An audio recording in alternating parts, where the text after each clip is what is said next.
Hola a todas y todos, bienvenidos, bienvenidas aquí en Trotamundos Político, videocolumna semanal con el amigo en el canal de Jesús Escobar.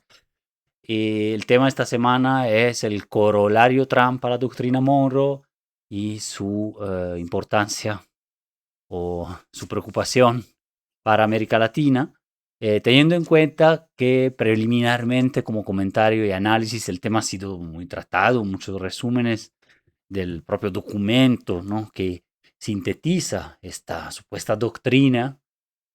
Un primer punto a decir es que doctrinas diplomáticas, bueno, esta parece más una doctrina de guerra, pero corolarios y líneas de política exterior ya forjadas dentro de documentos, ha habido muchos, existen en todos los países, ¿no?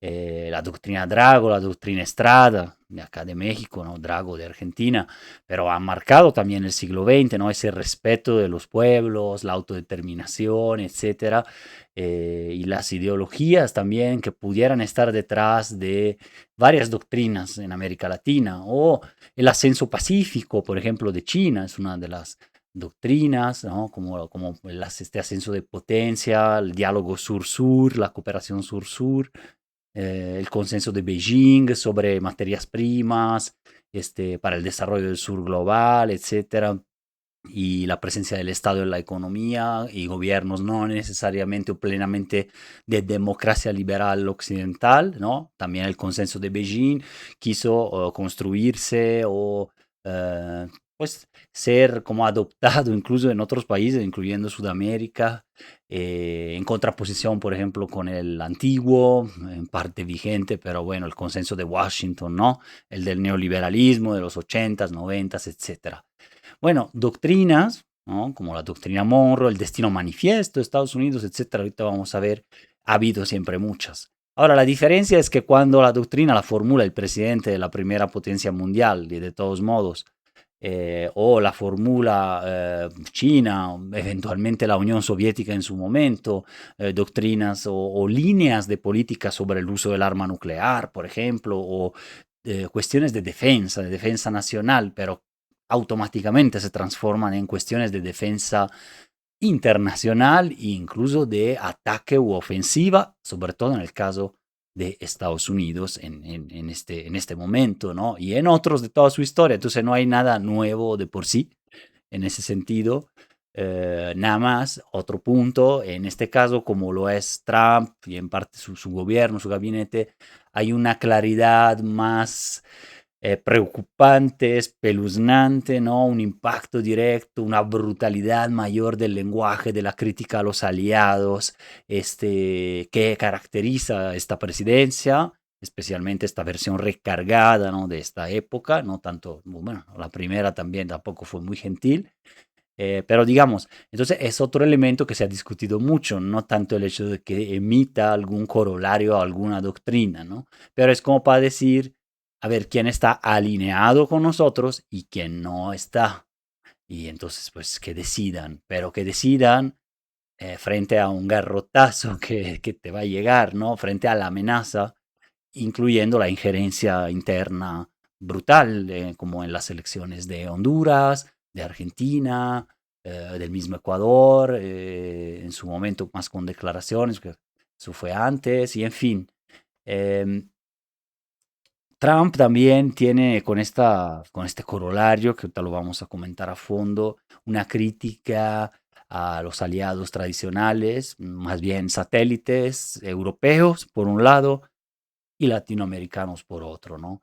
En donde reivindica más garrote, mano dura, acá en las Américas, considerada su esfera directa de influencia, y con Europa también, pero con tonos que siguen siendo los de satélites aliados o llamados clientes, ¿no? No clientes comerciales, sino países de alguna manera subordinados, dependientes, pero con un margen, ¿no? Porque Europa sigue siendo un corazón importante de la geopolítica mundial, por lo cual tiene otra relación de todos modos Estados Unidos con esa al menos una parte del continente, y aún así los tonos son durísimos, pero no contra Europa.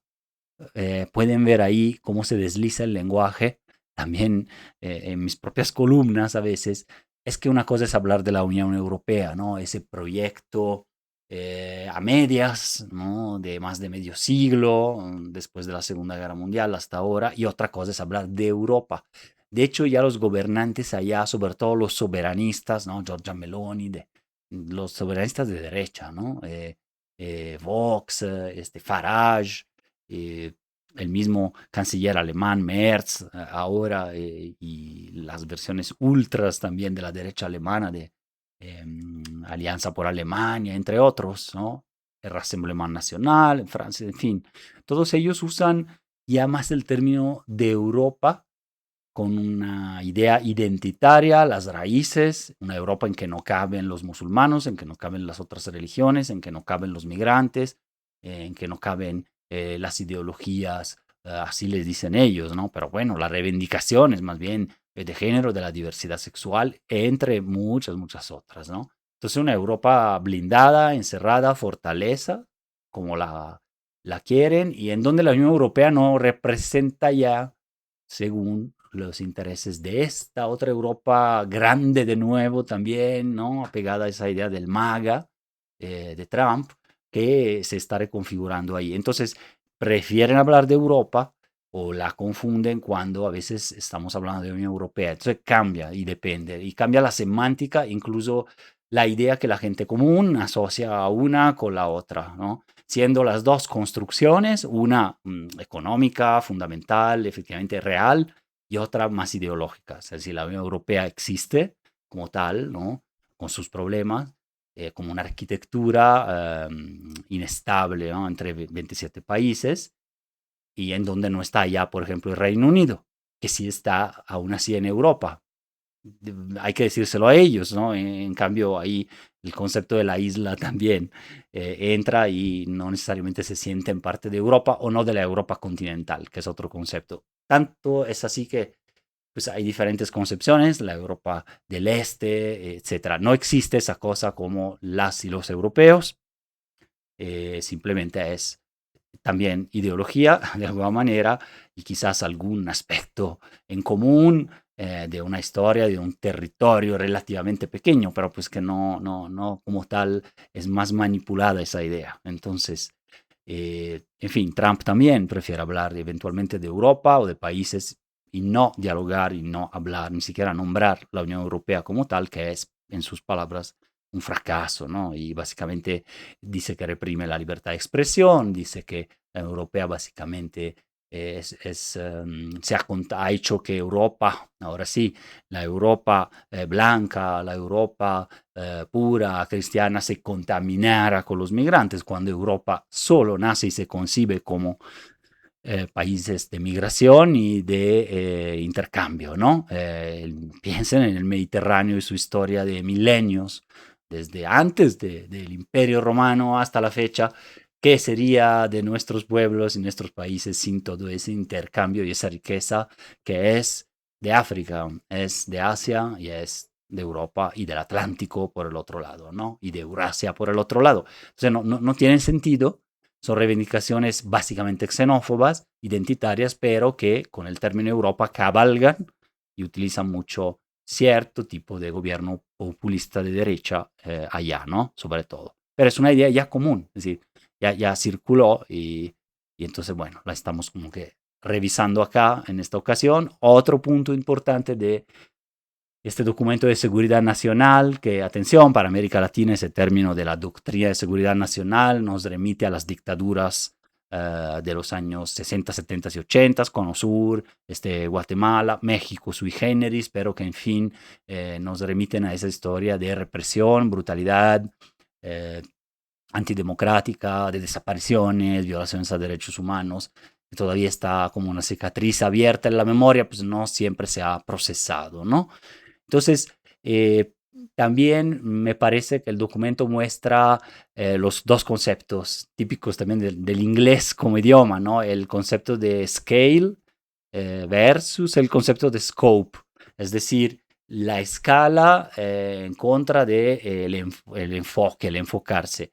Y ahora Estados Unidos está tratando de redimensionar su escala sin renunciar a la proyección global, pero menos que en el momento globalista de la globalización, del neoliberalismo y de los años 90, por ejemplo. Entonces, relativamente más aislacionista, sin renunciar a esa infraestructura global que han creado para el comercio, para los negocios, pero también para el control de los estrechos, el control de las disidencias respecto del imperio, etcétera, pero más compartido, ¿no? Con potencias como China, sobre todo, Rusia, la Unión Europea para nada. Entonces, digamos que con esa especie de tripolaridad, donde Europa ahorita no sabe cómo colocarse, pero que está tomando posiciones bastante ambiguas entre quienes quieren volver a acercarse con Rusia o reincluirlas, que es el plan americano realmente, ¿no?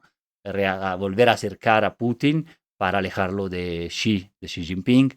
Entonces, esa tripolaridad podría implicar algo como Ucrania y para Rusia y, digamos, una no avanzada, un retroceso de la OTAN. Por otro lado, en el Pacífico, cierta apertura a que China salga para Taiwán en algún momento, que la República Popular plantea reincorporar de una u otra manera para 2049, según su doctrina también, que no quiere decir que ni la doctrina Trump ni estas doctrinas chinas se hagan realidad, ¿no? Pero son líneas que sí influencian, claro, no solo el discurso, sino la política exterior de los demás, por ser los países más influyentes, ¿no? Entonces, esa apertura ahí que no quiere decir que Estados Unidos renuncia al Pacífico, ¿no? Sin el cual tampoco es América grande otra vez, ¿no? Pero que sin duda aprieta y da un giro de tuerca en las Américas, que sí son el terreno intocable de recursos, de explotación, de control, de guerra al narco y de todas las otras injerencias estadounidenses en el mundo. Pues América es el área privilegiada, perdonen por la ironía, tristemente privilegiada para este tipo de maniobras, ¿no? Entonces, aquí me parecen están las diferencias respecto de una serie de otras doctrinas, ¿no? Su brutalidad, su claridad, ¿no? En donde, bueno, hablar de corolario significa del latín corolarium y es en diferentes contextos, pero el significado esencial es que es una consecuencia obvia, algo que desciende de, que deriva de manera natural e inmediata sobre algo que es un axioma más bien o una doctrina que ha sido demostrada. En política exterior esto se concreta con estas líneas de política o interna y de seguridad, pero que se reflejan en el exterior cuando ya la proyección del país es de potencia, al menos con los vecinos, y acá la pretensión de Trump es que esta sea una doctrina efectivamente global, porque tiene ahí para todos, pero en donde el reflejo mayor al hablar de una reedición de la doctrina Monroe de 1823 es para las Américas, porque era América para los americanos, ¿no? Claro, los norteamericanos. Y ahí era el supuesto de que Estados Unidos pudiera ser víctima de una reconquista inglesa o de alguna corona monarquía europea en el siglo XIX, pero ya después se pasa hoy en día más bien a la injerencia, sobre todo comercial, pero militar también, de China, ¿no? Básicamente es en función anti-China, en parte anti-rusa, caso Venezuela, por ejemplo, caso Cuba, Nicaragua tal vez, pero digamos, no es en función anti-inglesa, ¿no? En este momento. Cuando hay inversión española, incluso sea depredadora, cuando hay inversión italiana en sectores como el gas, el automotor, el sector automotriz y otros, ahí, digamos, no hay esa problemática, aunque poco a poco se va a ver la hostilidad de Estados Unidos hacia empresas europeas. Sin duda, yo creo que es el próximo paso, pero claramente se ve cuando se trata de los chinos. Hay que leer en ese sentido para mí los nuevos y pujantes aranceles que también México va a imponer, ¿no? Se dice que es para el interés nacional, ese proteccionismo, 50% de aranceles a productos chinos, en parte se demuestra que lo puede ser, pero en parte también depende de, no se puede excluir el entorno geopolítico, ¿no? Y como Estados Unidos ha estado, dale para que los otros países también hostiguen de alguna manera las prácticas que pueden estar en el límite de la legalidad internacional y comercialmente dudosas a veces, o de China, pero que finalmente por el otro lado se trata de a veces de productos replicables en México y en otros casos no, dependiendo de qué tecnología o de qué tipo de vehículo, etcétera. Entonces, bueno, ahí está una nueva sustitución de importaciones que siempre ha habido, en parte, nunca ha habido un neoliberalismo puro ni un estatalismo puro, ¿no? Siempre hay híbridos, nada más que ahora en el discurso se empodera el tema aranceles, ¿no? ¿Cómo va eso colando hacia cualquier gobierno, de izquierda, de derecha? Efectivamente es un tema, por eso la doctrina Trump es importante, no tanto porque él la aplique o porque si sigue gobernando la va a aplicar, porque a lo mejor en 4 o 3 años pues hay otro gobierno, pero el punto es que eso va a empezar a determinar la cifra hasta la antropología política de los gobiernos de toda una época, ¿no? Una época que sin duda marca ya sus pasos y sus cambios desde hace casi una década, pero con enorme intensidad. Ahora, entonces, bueno, la doctrina Morro en su momento fue retomada en realidad por varios presidentes, ¿no? No por último Trump en esta estrategia de seguridad nacional, pero realmente ahora con Trump él se basa igual, retomar la preeminencia. Ya dije que preeminencia en las Américas con cierta posibilidad para las otras potencias de tener influencia regional, China sobre todo y Rusia, pero en donde sobre todo con China es el rival estratégico de largo periodo de Estados Unidos. Todavía China con dificultades, pero en ascenso, y Estados Unidos todavía como líder. No olvidemos que una cosa es un líder relativamente decadente y otra cosa es ya haber terminado esa curva y ese proceso, y eso puede tomar todavía medio siglo, un siglo o más, ¿no? No, no es que sea tan rápido, salvo guerras destructivas para el mundo entero, que no deseo claramente, ¿no? Entonces, bueno, en función anti-China hay que interpretarlo, pero como China se ha vuelto el principal socio comercial de la mitad de América Latina desde el 2010 o antes, pues ahí está, ¿no? Es doctrina Monroe anti-China, ¿no? Nuevamente. Eh, Claramente ahí hay un efecto directo sobre algunos países también. Este derecho esta doctrina, perdón, se basa en ciertos principios, ¿no? La prioridad hemisférica, América por delante de otras regiones, pero América bajo el garrote de Estados Unidos y poca zanahoria, ¿no? No es tanto por delante en el sentido de que vamos a desarrollar una relación de justamente de desarrollo integral de la región, como hizo con Europa en su momento después de la destrucción de la Segunda Guerra Mundial, no. Entonces yo no lo veo por ahí. El otro principio de contención de potencias externas, ya lo aclaré, Rusia, China primeramente, y entonces poderse oponer a gobiernos que son percibidos, ni siquiera a lo mejor antes de que lleguen, líderes y gobiernos podrían ser percibidos. Ahí se vale cualquier medio para impedir que lleguen al poder, que sigan o se intenta su defenestración, ¿no? Claro, como está pasando ahora en Venezuela, pero no descartamos y no hay que como dejarlo correr, que pueda suceder quizás de manera más sutil, entre comillas, por lo que sutil puede ser esto a estas alturas, pero digamos, o sea, no con invasiones amenazadas o con líderes llamando directamente a la invasión, aunque lo hemos visto aquí en México también, de una u otra manera más blanda que Corina Machado, que de hecho prácticamente está diciendo que póngame como presidenta mañana y así les voy a vender, a regalar todo, literalmente todo, personas, mano de obra, costas, petróleo, claro que sí, gas, recursos naturales, este gobierno, pónganme una enmienda Platt constitucional como la que Estados Unidos impuso en Cuba después de la guerra hispanoamericana, ¿no? En que prácticamente podían intervenir cuando querían, ¿no? O bien te voy a dejar nuestras aduanas, como hicieron ya con Haití en 1915, República Dominicana y otros, o bien directamente controlen nuestras Fuerzas Armadas, ¿no?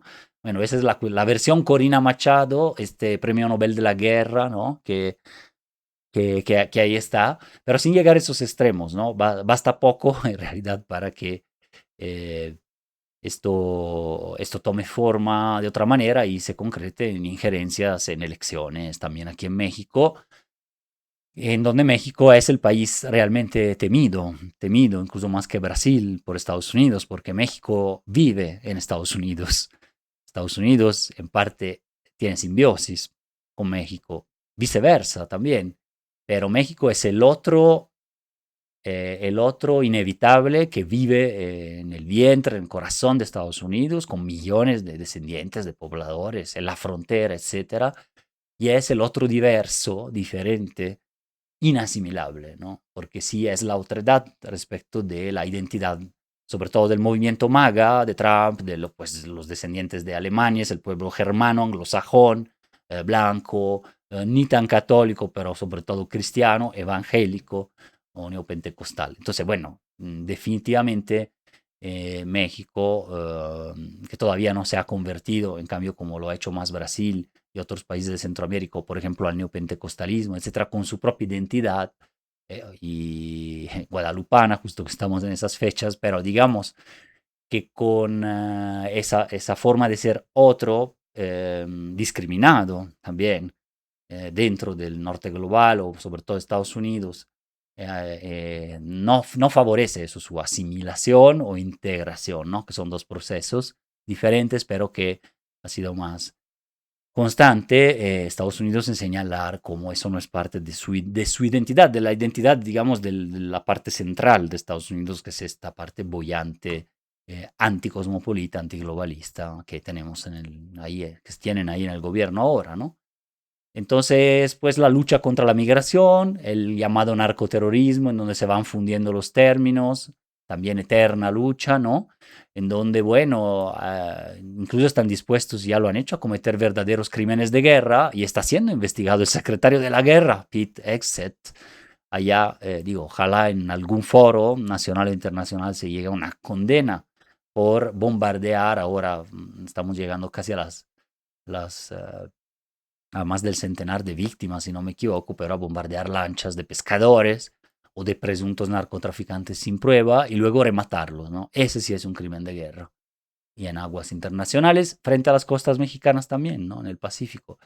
Entonces, bueno, seguramente es el llamado poder duro.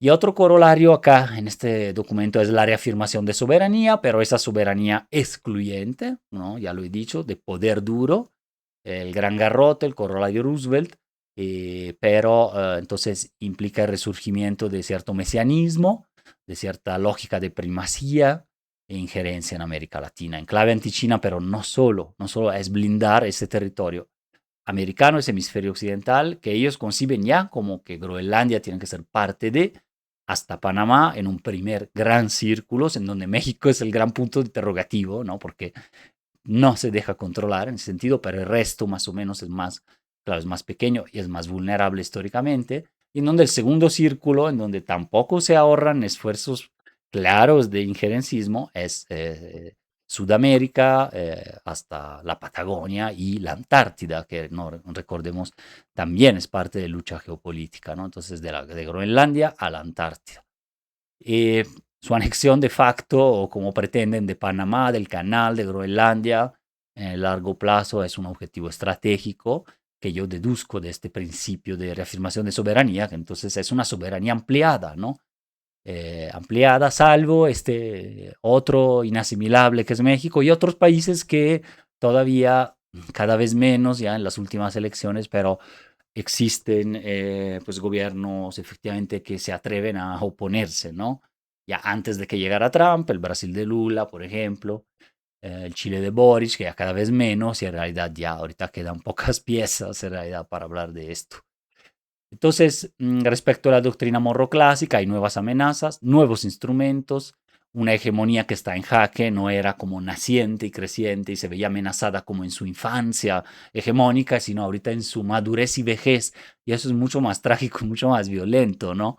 De alguna manera es como aferrarse a un imperio que realmente es estructural, es global y tampoco pueden dejar del todo, entonces es un poquito cambiar la escala por el scope, es decir, ese foco para que les funcione, ¿no? Pero claro que es fruto de este periodo de decadencia y bajo la clásica lucha antinarco, antinarcoterrorismo, migrantes, ahí se va substanciando, pero el contenido real de todo eso es distinto. Hay otro, ¿no? Que era Theodore Roosevelt a principios del siglo XX, en que en su momento también tenía un corolario Roosevelt, que era el gran garrote, pero tenía objetivos más financieros, también que los europeos no vinieran a cobrar con cañones sus deudas, y recordemos, eso pasó en Venezuela, ¿no? Si no me equivoco, 1903 o 4, en que buques, efectivamente ingleses, alemanes, italianos, amenazaron con hacer la guerra ahí en las afueras de Caracas por una cuestión de deuda, y a Estados Unidos también emitió su corolario de que tampoco se metan con esto, pero todavía era justo, parecía un protectorado sobre esa área del Caribe, etcétera, todavía relativamente benévolo, aunque ya percibido como muy agresivo. Piensen que de ese momento es el movimiento del arielismo, ¿no?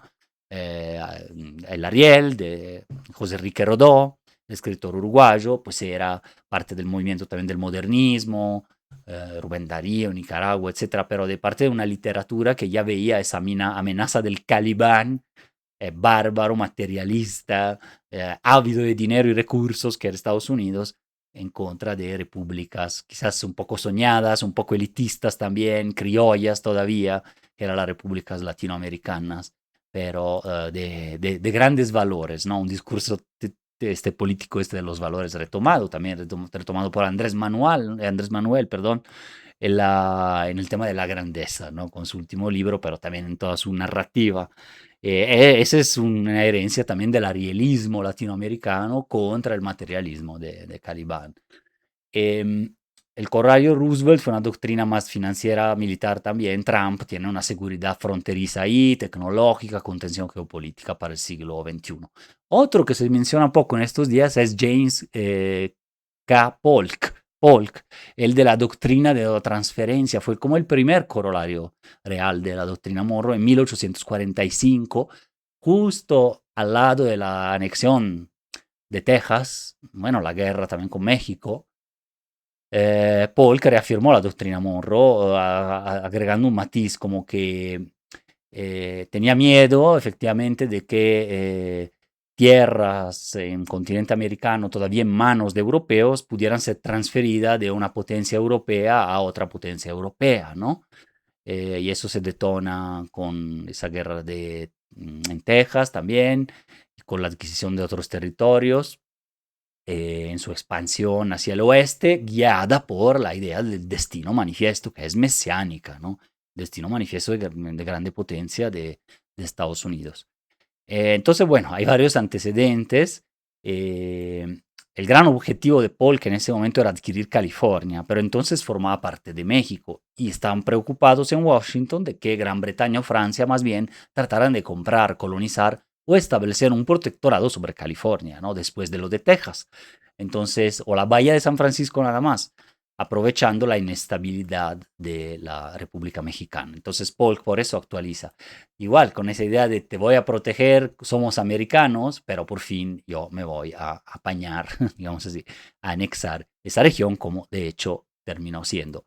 Otro gran admirado de Trump, en que sí hay ecos en la doctrina Trump, ahora el corolario Trump, es William McKinley. Él mismo lo mencionó en su discurso de instalación, la presidencia, presidente McKinley antes de Theodore Roosevelt, antes del corolario Roosevelt a la doctrina Monroe, que es de 1897 a 1901, porque era el paso de Estados Unidos de una nación puramente americana ya una potencia mundial que controlaba ya otros océanos, lanzada efectivamente a los mares, formando esa talasocracia que es el dominio de los mares, una potencia marítima que al vencer ese miedo también que hay de los océanos y esa forma de poder conquistar imperialísticamente tierras, emporios, fundar colonias en otros lados, ya había vencido ese tabú, era una potencia que se había unificado en todo, de un océano al otro, del Atlántico al Pacífico, todavía hace poco, entonces esa expansión ya, la economía atlántica y sobre todo el Pacífico era la nueva frontera, ¿no? El destino manifiesto. Bueno, McKinley encarna eso porque ganan la guerra hispano-estadounidense, viene incorporando Filipinas, Guam, ¿no? El extremo Pacífico Occidental, conquistan el reino de Hawái, que era un reino aparte independiente también.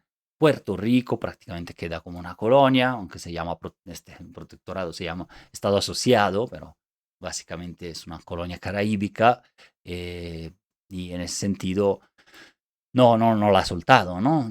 Soltó Filipinas, etcétera, pero manteniendo mucha influencia en la región. Y ya para cerrar, mucha influencia en la región quiere decir que no renuncia al Pacífico, dije al inicio, con tal de mantener blindada la alianza acá en las Américas. Bueno, alianza, más bien el poder duro y la sumisión de América Latina, porque mantiene ciertas alianzas que son el Quad y el Five Eyes, cinco ojos, pivotes de la geopolítica occidental estadounidense, que incluso son heredados de la Guerra Fría, ¿no? Por ejemplo, el Five Eyes es el más antiguo, cinco ojos, son Reino, Estados Unidos, todos los, digamos, países anglosajones, y con un nivel de desarrollo mayor, que eran colonias de Reino Unido en su momento, Estados Unidos, Reino Unido, luego Canadá, Australia, Nueva Zelanda, que están incluso en el Commonwealth, ¿no? O sea, su monarca todavía tiene la monarquía y su reina es,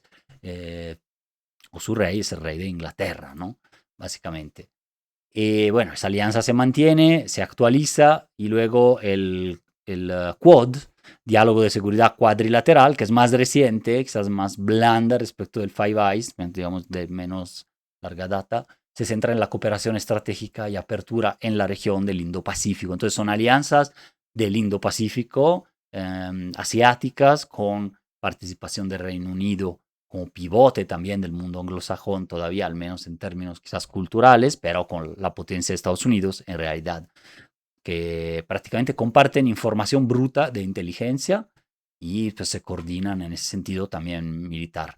El Quad es una alianza más reciente, ya dije, pero es básicamente es así, es más centrada en combatir la expansión china, ¿no?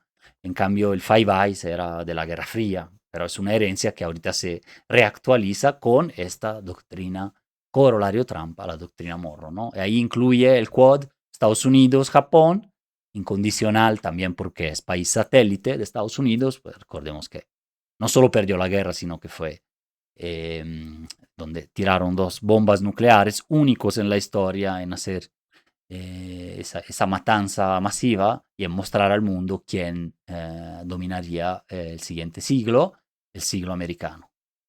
¿No? Ahora en decadencia, pero todavía en parte vigente, Estados Unidos, Japón, India y Australia, ¿no?